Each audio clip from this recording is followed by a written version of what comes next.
2.5 কোটি টাকা আত্মসাতের অভিযোগে গ্রেপ্তার করা হয়েছে চট্টগ্রাম জেলা পরিষদের এক সার্ভেয়ারকে। 2017 থেকে 2024 সাল পর্যন্ত জেলা পরিষদ থেকে 27টি জমা রসিদ বই নিয়ে আদায় করা খাজনা আর ব্যাংকে জমা করেননি ইমতিয়াজ নাইম নামের ওই সার্ভেয়ার।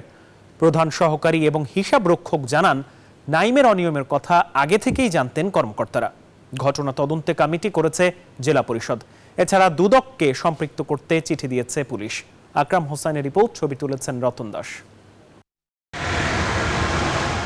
সার্ভেয়ারের মাধ্যমে ম্যানুয়াল জমা রসিদ দিয়ে খাজনা আদায় করে চট্টগ্রাম জেলা পরিষদ। গেল 22 জানুয়ারি সেই খাজনার টাকা আত্মসাতের অভিযোগে ইমতিয়াজ নাইম নামে এক সার্ভেয়ারকে কোতোয়ালি থানায় সোপর্দ করে প্রতিষ্ঠানটি।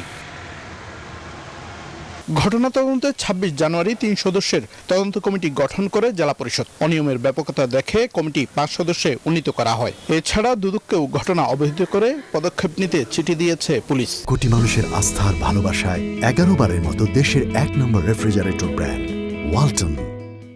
সে যে বইগুলো ব্যবহার করত সবগুলো আমরা কালেক্ট করার চেষ্টা করেছি, কিন্তু দেখা যাচ্ছে যে এর মধ্যে একটা বা দুইটা বই মোস্ট প্রবলি মিসিং।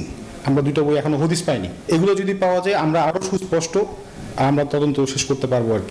নাইম 2017 থেকে 2024 সাল পর্যন্ত 8 বছরে মোট 27টি জমা রসিদ বই গ্রহণ করে, যেগুলো খাজনা আদায়ের পর আর ব্যাংকে জমা না দিয়ে আত্মসাৎ করে।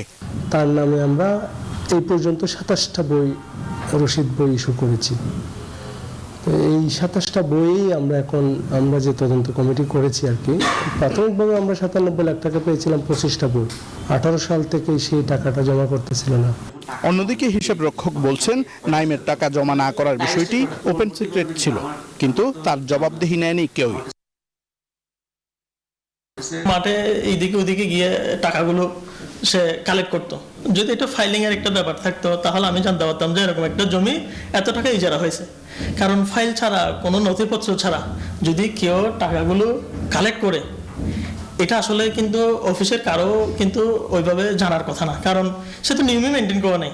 অনিয়মের ব্যাপারে ঊর্ধ্বতন কর্মকর্তারা অবগত থাকলেও গেল 8 বছরে অভিযুক্ত সার্ভেয়ারের বিরুদ্ধে কেন ব্যবস্থা গ্রহণ করা হয়নি তা জেলা পরিষদ এবং দুদকের তদন্ত রিপোর্টে উঠে আসবে বলে প্রত্যাশা সচেতন মহলের।